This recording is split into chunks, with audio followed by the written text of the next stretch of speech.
destination parmi les plus dépaysantes qui s'offrent aux voyageurs, même ceux habitués à sillonner la planète, Bornéo. Cette île immense, à cheval sur les deux hémisphères, abrite à perte de vue une végétation si dense et entremêlée qu'elle en est presque impénétrable. Mais une infrastructure touristique efficace et sélective permet aux voyageurs en quête d'aventures fortes de se glisser dans ce feuillage sauvage. On y accède en véhicule tout-terrain, en petit avion et en pirogue. Alors, s'ouvre à nous un univers fabuleux et insolite parmi les seigneurs de la forêt.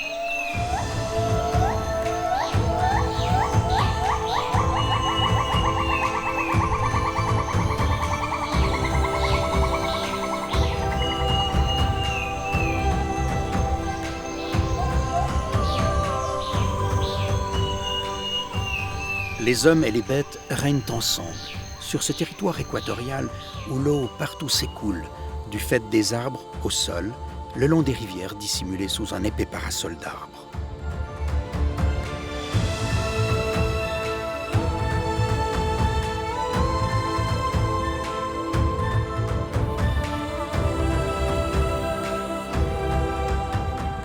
Trois pays se partagent l'île de Bornéo, l'Indonésie au sud, la Malaisie au nord, ainsi que le petit sultanat de Brunei.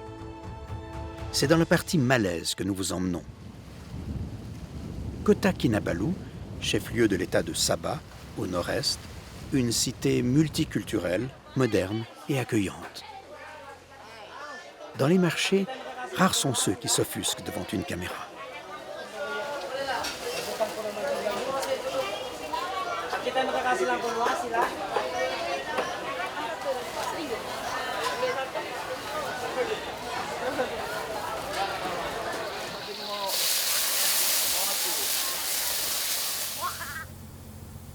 Saveur du passé, un train à vapeur permet aux touristes locaux et internationaux de sillonner Kota Kinabalu dans un convoi romantique.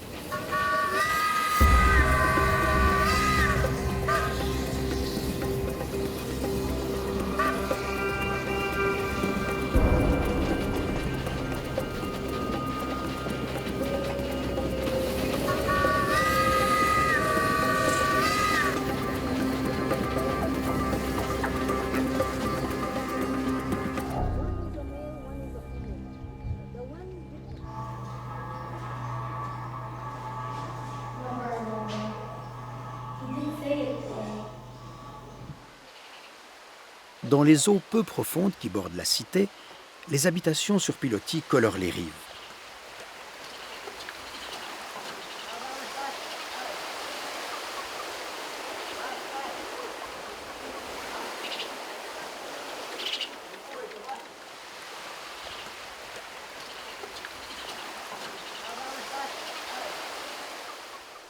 Dès que l'on s'éloigne des côtes, la forêt vierge, l'une des plus étendues de la planète, déploie son tapis de verdure sous lequel se cache un univers fabuleux.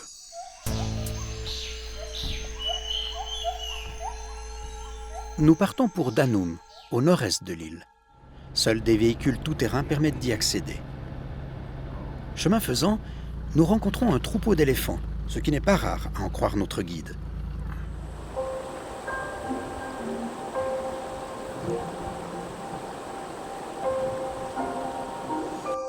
Nous parvenons avec étonnement dans un site de grand confort. On oublie le temps d'un repos que le lieu est immergé au cœur de la jungle, d'où s'échappe le concert de la faune sauvage. Ici, les appels des gibbons accompagnent l'aube et le crépuscule.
Dans le haut des arbres, les orang-outans, dont le nom malais signifie « homme de la forêt », règnent sur la canopée et ne descendent que rarement au sol.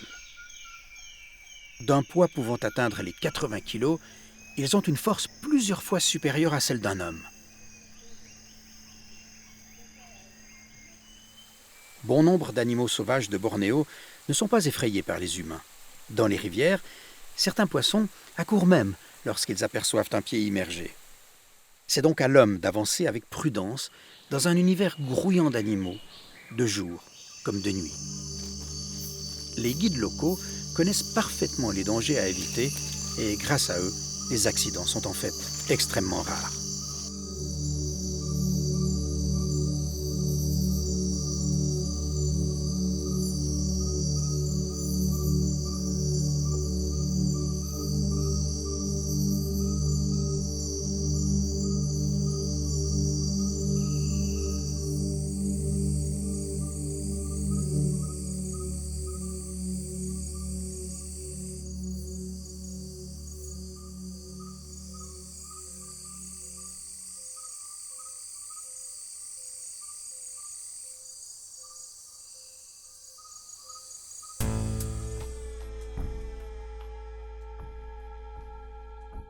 Moulou, suite de notre voyage, n'est accessible par aucune route. Longtemps, seule la rivière permettait d'arriver dans cette région de grottes cachée sous la forêt vierge. Depuis peu, un petit aérodrome en a facilité l'accès.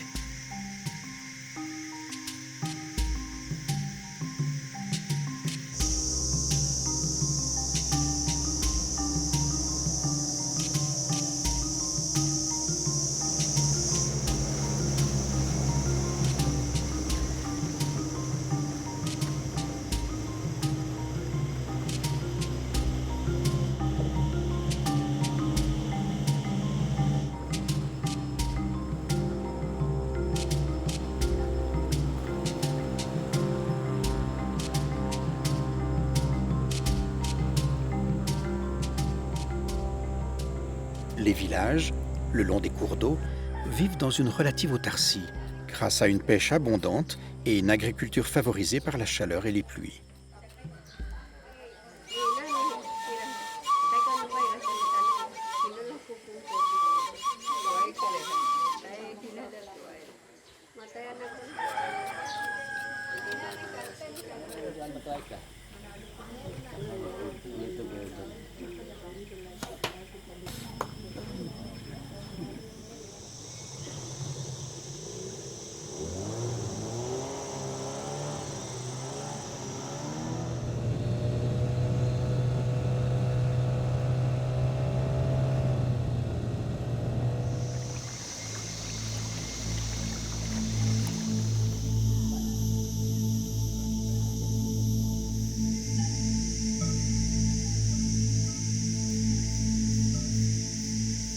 Ici, on peut observer les insectes les plus surprenants, tels des phasmes au mimétisme exceptionnel.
Chaque soir, sortant des grottes, les chauves-souris s'envolent par milliers en un essaim tourbillonnant.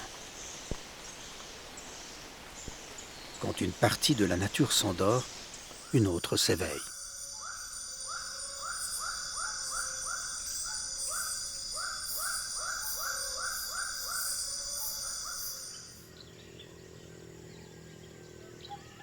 petit matin, des brumes forment des colliers soyeux, enroulés autour des collines, et drapent mollement l'horizon.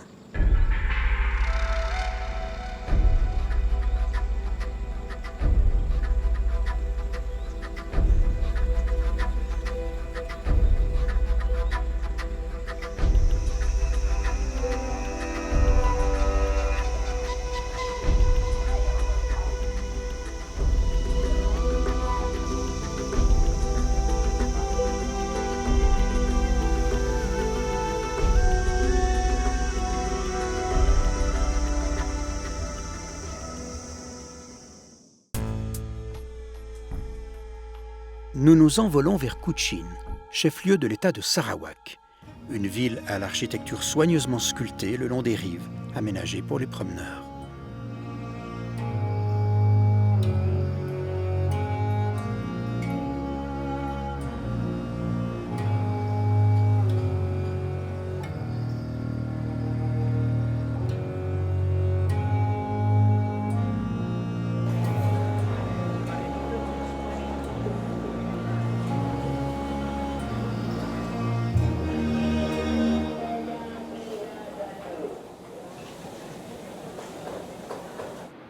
Au nord de Cochin, près des côtes, la réserve naturelle de Bako permet d'observer facilement une quantité d'animaux peu effarouchés.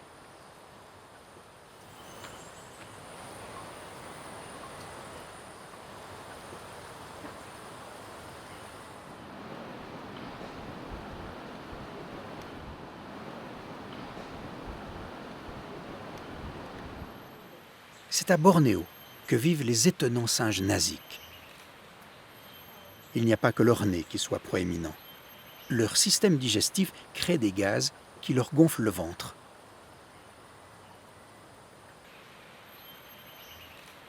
Autre proéminence particulière à cette espèce, les mâles sont en érection permanente.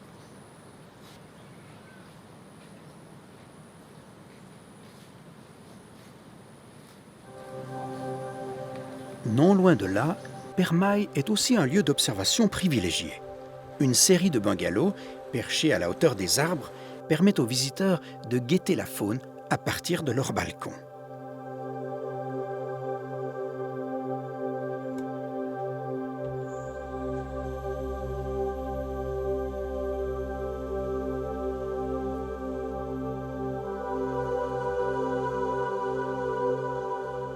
C'est un repère de lémuriens volants.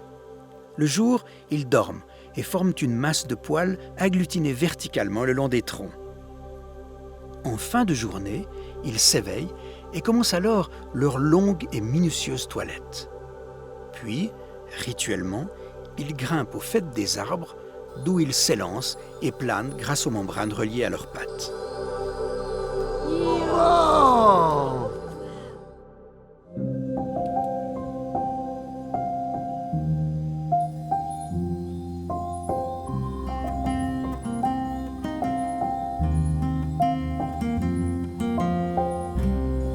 Mais si la forêt de Bornéo est luxuriante, elle n'en est pas moins menacée et les autorités locales tentent de freiner son retrait. La culture de l'huile de palme, source de revenus rapides, compte parmi les menaces et les zones autorisées à l'agriculture commencent à être mieux définies. Le poivre est l'une des plantations courantes de l'île.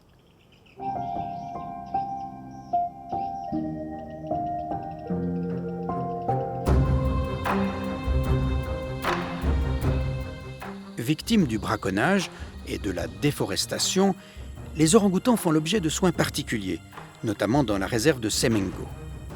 Ici, on accueille les animaux déracinés. Progressivement, on les habitue à redevenir autonomes et à retrouver leur liberté. Mais la tâche n'est pas aisée. Les orang-outans nécessitent un espace énorme. Car à la différence de ce que l'on constate chez d'autres espèces de primates, les mâles orang-outans vivent en solitaire et défendent jalousement leur territoire.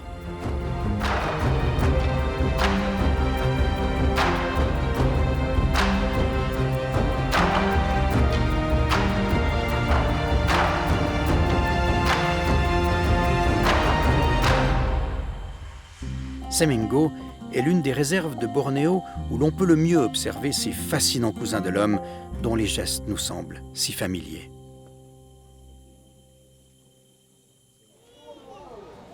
Avec les courants migratoires, en particulier sur les côtes, l'islam en premier lieu, le bouddhisme et le christianisme sont devenus les religions courantes de Bornéo.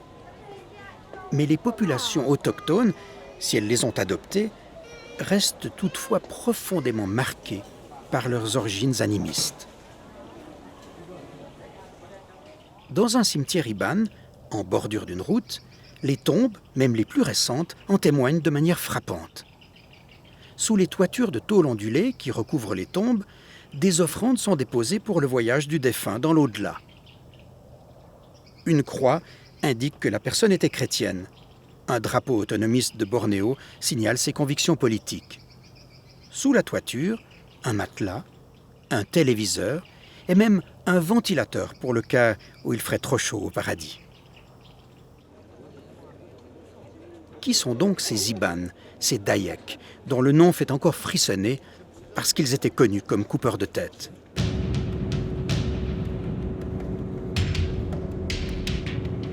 Un bateau nous emmène à l'intérieur de l'île, dans un de leurs villages. Nous allons découvrir des populations restées à ce jour en retrait. Aucune route ne relie ces hameaux isolés au bord des rivières et des lacs. Et beaucoup d'enfants n'ont jamais vu de voiture.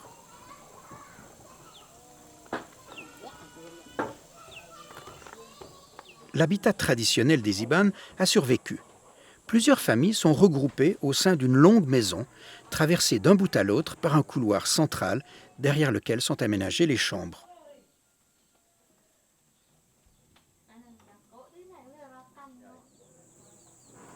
Le chef de la maison est comme un chef de village. La vie sociale se fait dans le long couloir, à l'abri des pluies fréquentes.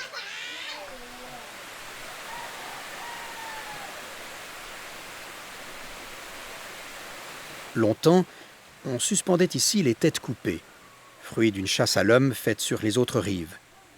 Ces trophées précieux avaient pour fonction de protéger la maison, coutume aujourd'hui interdite, mais dont les anciens conservent la mémoire.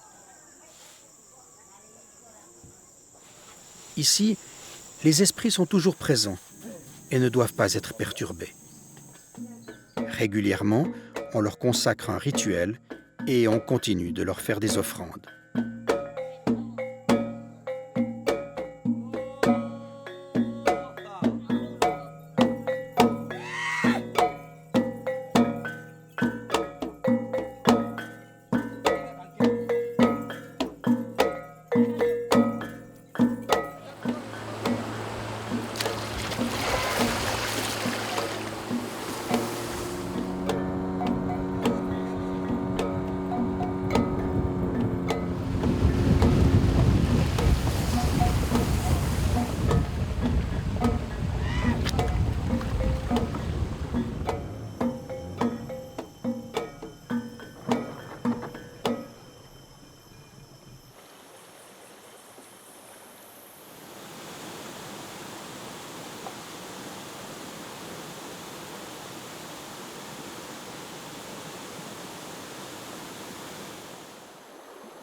Les peuples de la forêt vierge y trouvent presque tout ce dont ils ont besoin. Ils ont appris à y forger leurs ustensiles, leurs outils. Ils y ont développé leurs étonnantes coutumes.